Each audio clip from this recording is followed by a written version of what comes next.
Hello there YouTube, welcome to Garrett's Games where I play games and my name is Garrett. This is my review of Game of Thrones, the latest title released just yesterday by Telltale Games. First up, spoiler warning for the video. I will not be spoiling anything in my review, but of course my gameplay footage is playing on the screen. So if you want the review without spoiling the story, just don't look at the screen, minimize it, do whatever you want. This game is of course based on A Song of Ice and Fire by George R. R. Martin. It was licensed by HBO and not Martin's publisher. That means it looks and feels very much like the TV show, and I'm a big fan of that because I think the show's aesthetic is absolutely fantastic. However, it's not based on any storyline in the show, nor is it really based on any storyline in the books. The game focuses on a minor house in Westeros, one never really focused on in the main story. This allows them the creative freedom to tell a completely new story within the world without worrying about messing up canon, although as you'll see there are appearances by many of the series' favorite characters, all of whom are voiced by the actors who play them in the show. And the characters in the game look just like the actors in the show as well, which is absolutely fantastic when Natalie Dormer shows up. So what exactly is this game? Well, although you are playing a role in the story, it's hard to call it an RPG, since that genre is associated with many conventions that are not present in this game.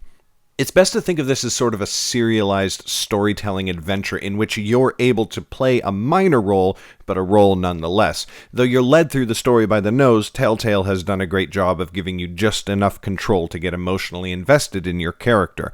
That means that when inevitably bad things happen to them, because this is Game of Thrones after all, you feel devastated, which is of course how any Game of Thrones game should make you feel.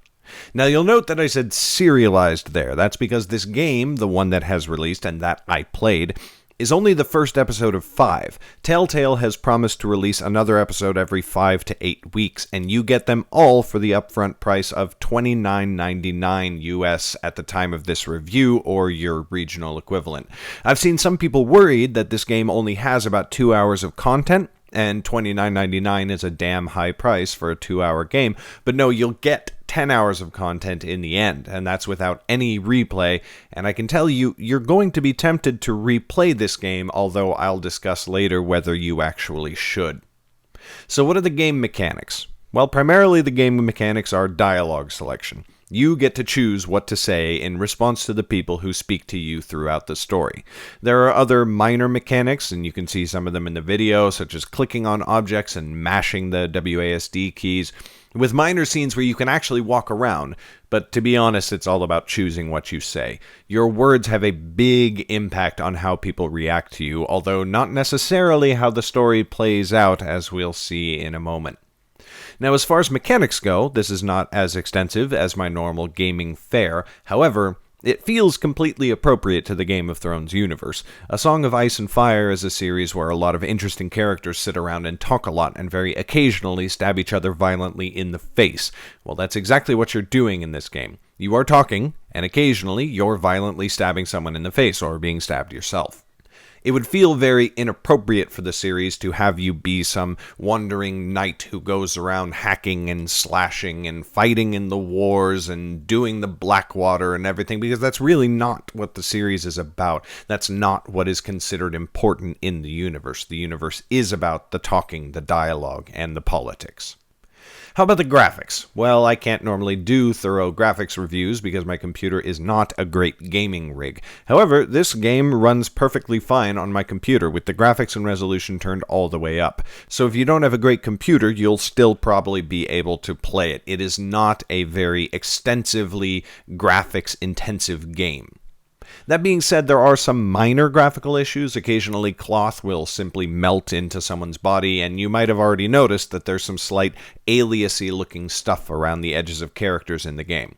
In the final analysis, it's not that big of a deal, but it was occasionally distracting, and distraction sucks in a game that relies completely on its ability to immerse you in narrative.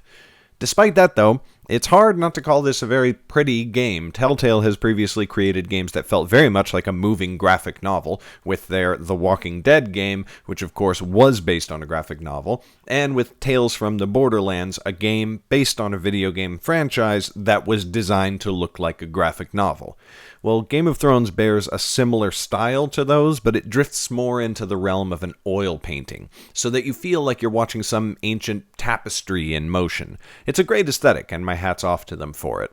As far as its other technical aspects, the game had no bugs that I could see in 2 playthroughs, and the sound design was fantastic. In particular, the voice acting was, in my opinion, simply superb. Based on the simplistic nature of the game's graphics, bad voice acting could absolutely have ruined every interaction with every character in the game. Instead, with the very, very strong voice acting, every interaction felt real, meaningful, and important. Peter Dinklage, in particular, is in fine form, and it really did feel like I was chatting with Tyrion Lannister in King's Landing, which, of course, is just awesome. So let's talk about the story, because, of course, this story is what this game is all about. I will make one statement right up front. If you are not already a fan of Game of Thrones, certain parts of this story will feel very confusing, and you should probably avoid the game. The story starts with one of the most important events in the entire Song of Ice and Fire series. If you're watching the video, or if you're familiar with the series, you know exactly what I'm talking about. However, as a starting scene, I can imagine that anyone coming to the game without any knowledge of the world will be incredibly confused. Similarly, when later in the game you meet Queen Cersei, there is a tremendous amount of tension and gravity in the scene, because you know she'll kill you at the drop of a hat. However, you only know that if you've read the books or watched the show. So for the uninitiated, this game is probably a definite do not buy, because you will not fully get the story, and this game doesn't have anything going for it besides the story. Context is everything, and without context, it's not that good of an experience.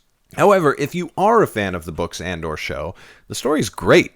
One decision I'm very happy with is Telltale's choice to focus on a minor northern family. After Book 3, or Season 3 of the show, the appearance of the northern families in the story drops drastically, shall we say. The focus on the Forrester family in the game, who are bannermen of House Stark, gives us more of that side of Westeros life, and I personally think that's a good thing. As for Telltale's treatment of the subject matter, well, it's extremely hard to get into specifics without massive story spoilers. So instead, let me simply say that Telltale does not pull any punches. This game is about as Game of Thrones as Game of Thrones gets, and at one point you will want to fling your computer through the window. So all in all, a very good experience, a very excellent showing by Telltale, but now I have to tell you what I didn't like about this game. Actually, I didn't just dislike it, I felt profoundly disappointed. And that is the level of choice and influence you can actually have in the game. Throughout the story, you're given many, many choices in dialogue. The choices are made out to be very important. In fact, the game continually reminds you how important they are by adding little tags at the top of the screen that say, "So-and-so will remember that." These reminders are very cute when you're cheering up your little brother, and frankly terrifying when you've accidentally angered Cersei in the throne room, and the game says, "Queen Cersei will remember that." Those are not ever words you want to hear. However, I've now played this game through twice. The first time, I played a very sort of lawful good character, following the rules and trying to be the best person I could be. Of course, this is extremely bad politics in Westeros, and I got exactly what any lawful good character should get in Game of Thrones. Everyone thought I was a pathetic milksop they could walk all over. So I immediately said, fine, I'm going to play this through again, and this time I'm going to Game of Thrones the shit out of it. So I played a much more chaotic character with shows of strength, decisive, definitive action, and a focus on taking care of my family and house above all else. And you know what changed? Not an awful lot. Sure, characters reacted to me differently, and sometimes those reactions were great to see, and I was glad that I did that. But in the end, all of the major broad strokes plot points happened the exact same way. I couldn't change anything. I couldn't make any real, significant difference with my choices. Which is kind of the whole point of choices, isn't it? Here's a perfect example. You may have seen early on in the video that within the first 5 minutes of gameplay, I was given the choice to leave a certain character to die or to try and save him. The first time I played, I left him to die and tried to save everyone else. On my second playthrough, I tried to save him. I rescued him from the immediate threat, only to have him be killed a few minutes later in the game. And at that moment, the replay kind of lost its luster for me. If I couldn't make any significant changes, then what was the point of replaying the game and making new decisions? Especially since Telltale won't let you skip through dialogue scenes. You have to watch them and hear everything everyone has to say all over again. If you could skip through dialogue you've already heard before, that would be one thing, but you can't.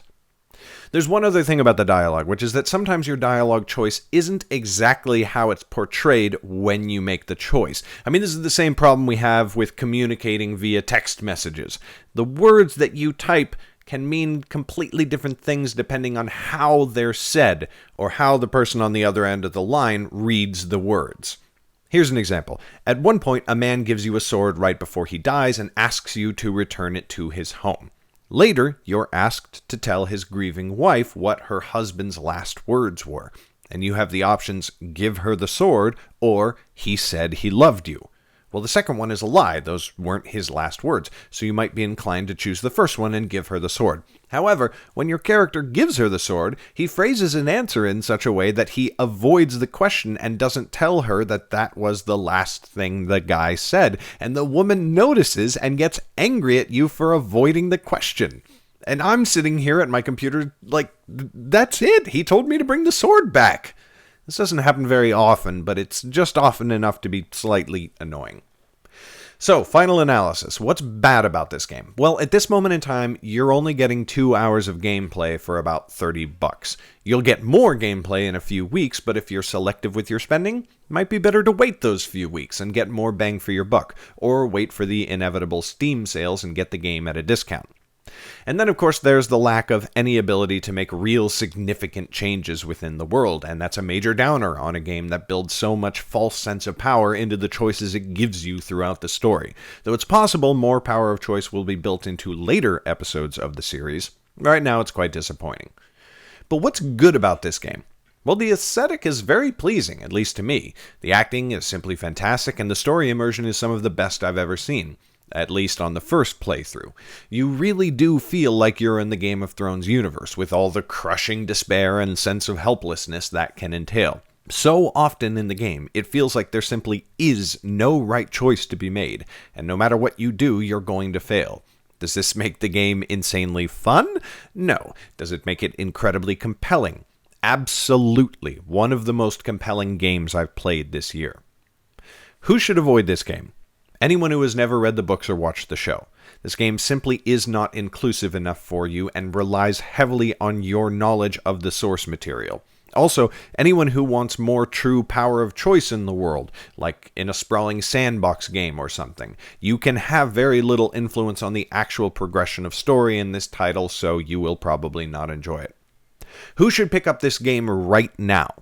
Die-hard fans of the series who simply can't wait for the show to come back on the air, or for George R. R. Martin to write the next goddamn book.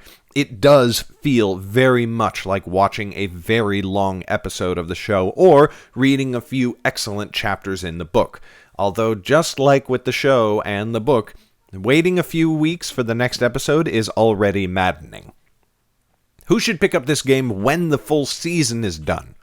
Anyone who likes the books and the films. At $29.99, the full series will almost certainly be worth at least one playthrough, and maybe more if they open up your options as the series progresses.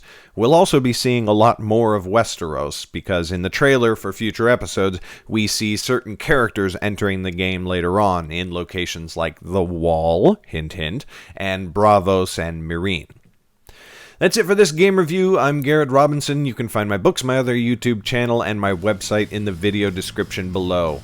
Thanks very much for watching. I hope you'll consider subscribing and liking, and I'll see you next time.